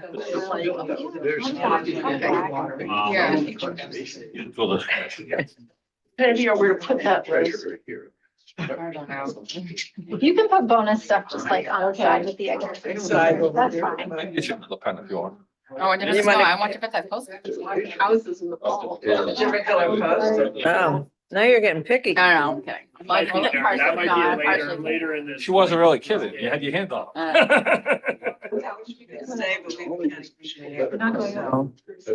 Yeah, if come back now. I don't either. I'm gonna miss this riveting conversation. Well, thank you so much. Sure. You have anything useful over there you want to put in our piles? Oh, no, they'll Since take you're our leaving? pile. Okay, they'll take Yeah. the pile, okay. No, it's all, Thank you so much. Well, we want to make sure we get our points, you know. oh yeah, I should write our name on this one, No, there's no points, I'm joking. whatever. And Green on green, if we end up. I know where they came from. And you know where, how to reach me. Exactly. There's no hiding around here. I hope the meeting goes smoothly. Oh, yeah, they usually do. I have the gavel. There you go. What was called Water There you go. District? What are the other ones called? Water District. To introduce myself, I'm Christine Todd, I'm the chair of the county. Oh, nice. Yeah, I could see that your concern is like, I have to log the shared resources. Yeah. Oh, yeah, well, that's one of my things on the card. is- Okay, you guys have 1 minute left. Finish up. And the fishery and fisheries thing is actually.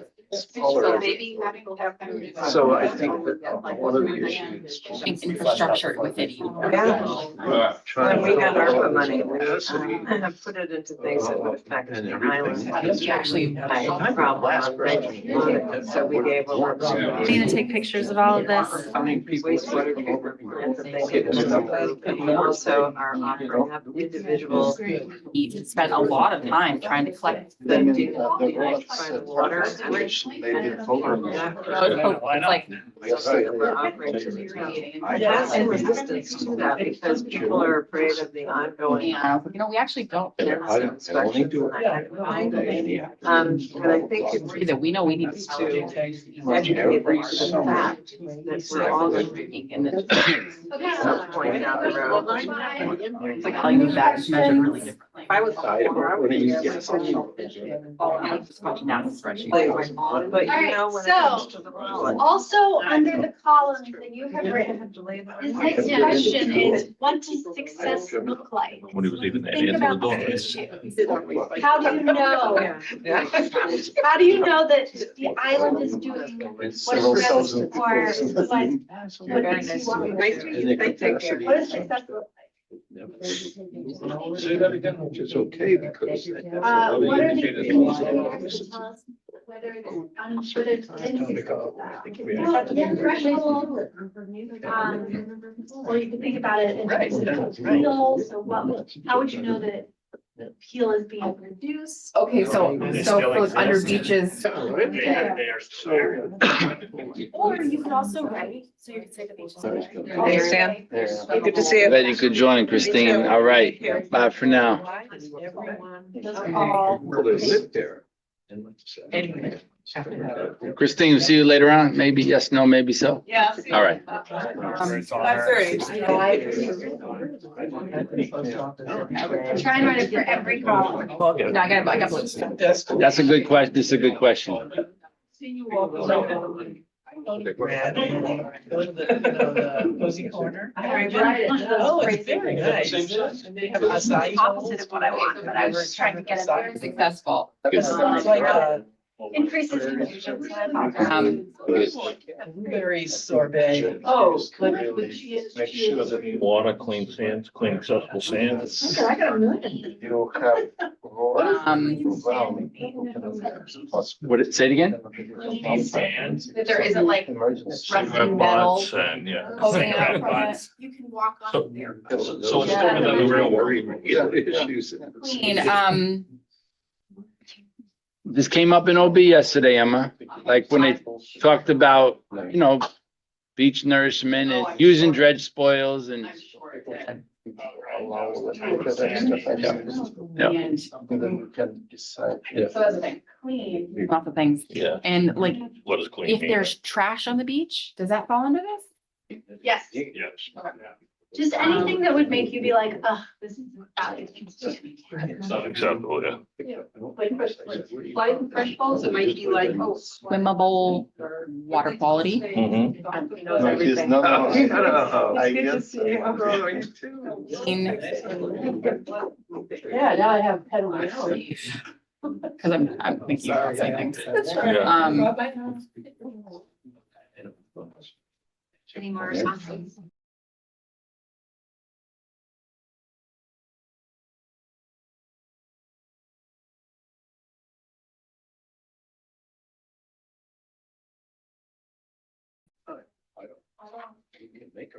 Not that like into beach nourishment.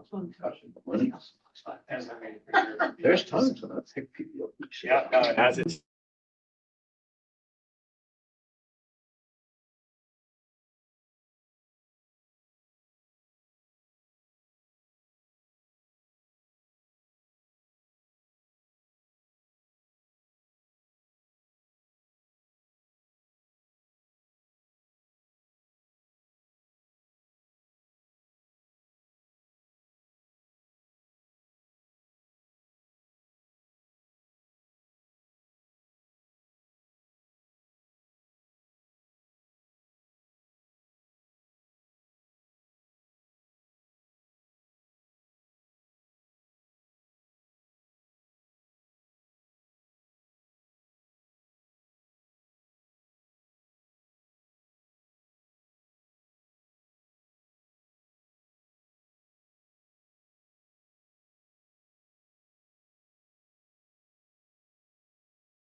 This person's. So fishing is, What is it we have to do? Protect the habitat, right? yeah. Protect the Oh, here, this one here. Harvest shellfish out of our coastal ponds. People like Let's have harbor July. fish. Yeah, it's very thick.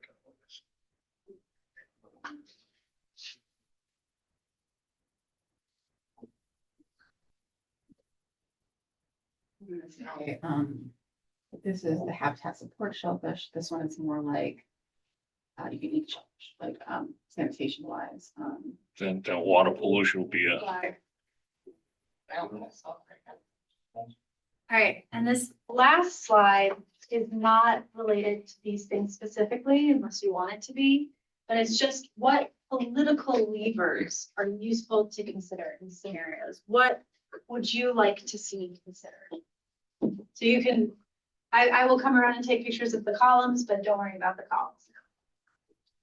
The average age of the people are here. John agreed, right? Fishing the common pets. Where do we have drinking water, wastewater? I'm talking about political levers Political levers. Just like what are the things that we have control over? That we should consider. We're not gonna fix it. What if? We're have a shorter meeting spots. Meeting is longer than 20 minutes, that's fair. You guys are so fun. Yeah, funding. Yeah. We're having a field day. Then they go ahead and. Oh, that's fun. And the other thing too, the willingness to change habits. Your wife shows up and she goes, okay. You know, maybe we all have to make a little bit less. Right, and then any political levers.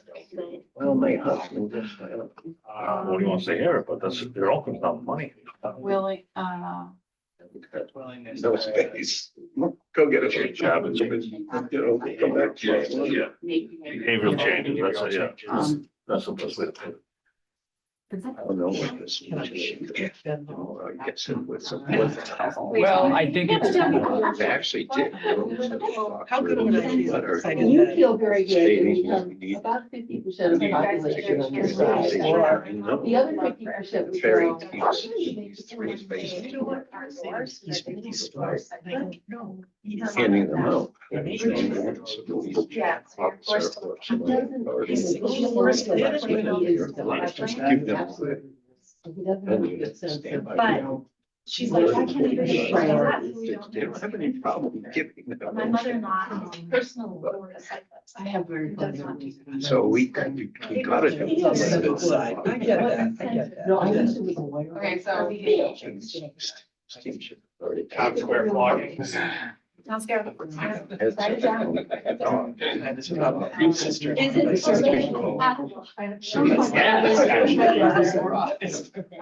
My brother's. Yeah.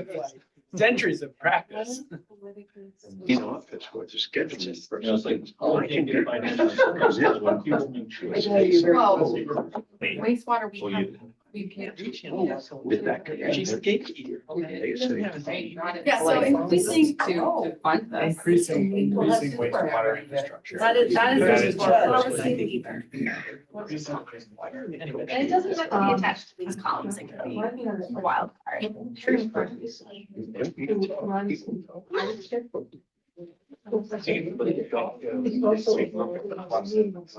Town have already now. Same thing. That's too easy. I don't know. if we don't have the parents' habits, you know. Drinking water, I want to say something like, we need to. You go together. State grant. Stephanie, one of the chat items came in and they said, wasn't sure what you meant by influence can be predicted. It means that we have a pretty good idea what will happen if we institute that policy change. So for example, if we build more wastewater treatment. We're pretty sure we'll be able to treat more wastewater, but some policies, it's harder to say. So like if you build a bike lane, will the businesses thrive? And I agree about that. Okay, so hopefully that's helpful. Support you guys. You're not doing it when you. So maybe outcomes are fairly certain with corresponding different levels of investment, right? I feel bad for using the bike lane example because I think actually there are a lot of studies that say that businesses do. That one gonna come from? So maybe it's not as uncertain as I framed it, except auto business. If you build a bike lane. There would be, you're right. Driving around and using my car.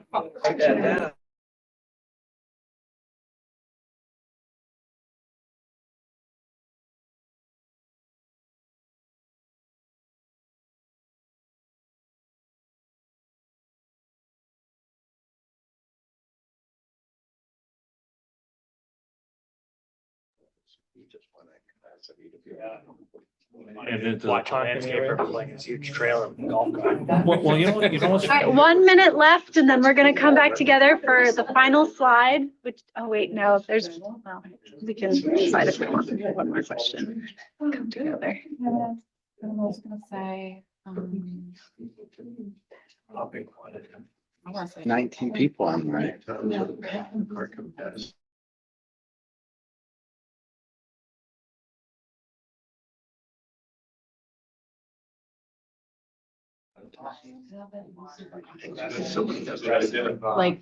Like a sliding scale type of. 100 gallons is free. After that, it. Per gallon. You know, when in response, my neighbor. Any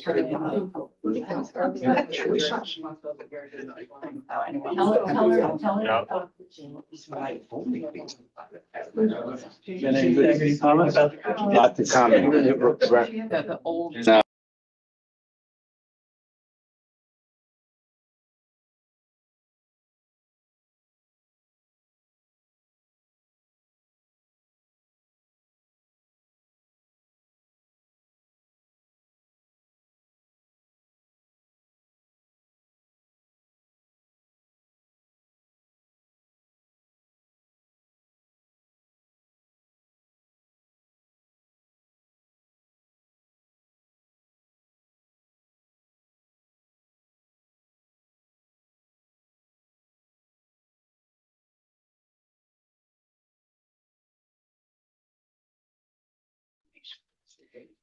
So task 1, identify and characterize the water-related systems or resources under pressure in Martha's Vineyard current context. So we are engaging in that right now, but there's more to do. So this will also be part of the next project. It's going to be iterative as we learn more.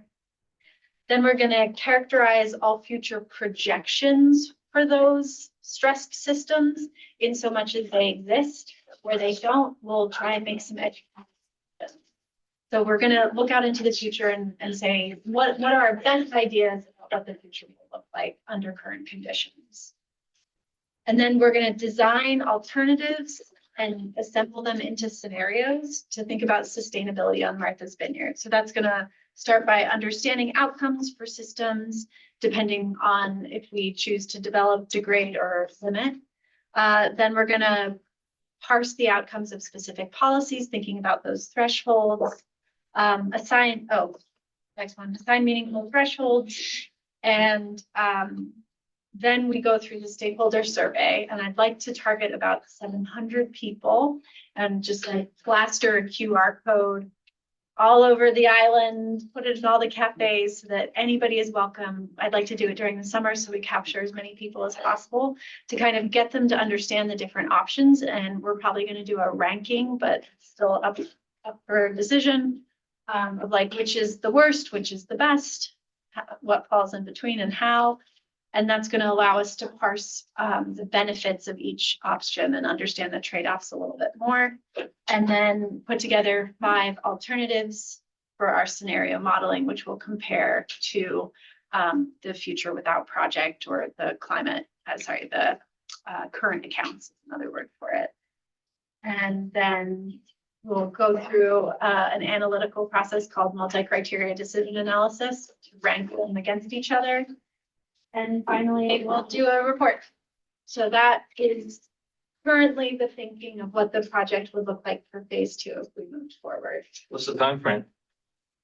That's a great question, and I think that that will be easier to answer once we have the activities more fleshed out. Plus, we need the cost sharing. So And we have to do a new agreement with MVC for this phase 2 efforts. And then we'll have to, MVC will have to, first we have to identify the cost of the phase 2. You have to then agree with MVC on what pieces are gonna be in the phase 2 and how cost sharing that 50-50. And then we have to sign an agreement, which takes a couple of months. And get a letter from the CZM supporting phase 2. And then we can, and so I think we'll, you know, the time frame of doing the study will depend somewhat on how quickly we can move forward with the phase 2 agreement. Is this something you think would happen in 2024, or is it more likely to be? I think 2025 or the summer of 2025 for the survey. yeah, the survey would need a lot of approval. Yeah. We're hoping to finish it in 2024, all the steps, but we probably won't really get started and do the survey K till the summer. Yeah, Well, well, again, it depends on the agreement. I don't wanna, Year after that. we need the cost share, first of all. We can't do anything till we get the funds. well, we know where Yeah, we're. yeah, so, okay. Like, I mean. We put money away Okay, for you. Okay, good. and so I'm happy to take any further questions, but I'm also Yeah, we don't have much to now left yet. and all of our emails for people to reach out to us, but I think this will conclude the formal activities of the meeting. So please feel free to talk to me individually or reach out via. Thank you, everybody, for being here. Thank you, Stephanie. Thank you. And for everyone who attended online, thanks for your involvement and staying, participatory throughout. We have documented all of the input that you've given us, and that'll be Are we gonna, we correspond all integrated this into the- stuff and at least into we the can- final notes on this something for meeting. people Thank to you. see it? You know, I don't know. not like, I I've mean, asked Stephanie. not Stephanie. Can we like accumulate all the things and put it together in a report so people can see what they did at the tables? And so to the people online and to the people in the room, we will develop a listing of all this stuff and send it out to everybody. Stephanie, there's also been requests already for the slide deck to go on our website. Can we share that? Yeah, okay. All I'm right, gonna take all your questions. very good. Bye for now, everyone. Thank you so much. Yeah, go ahead. Bill, thank you.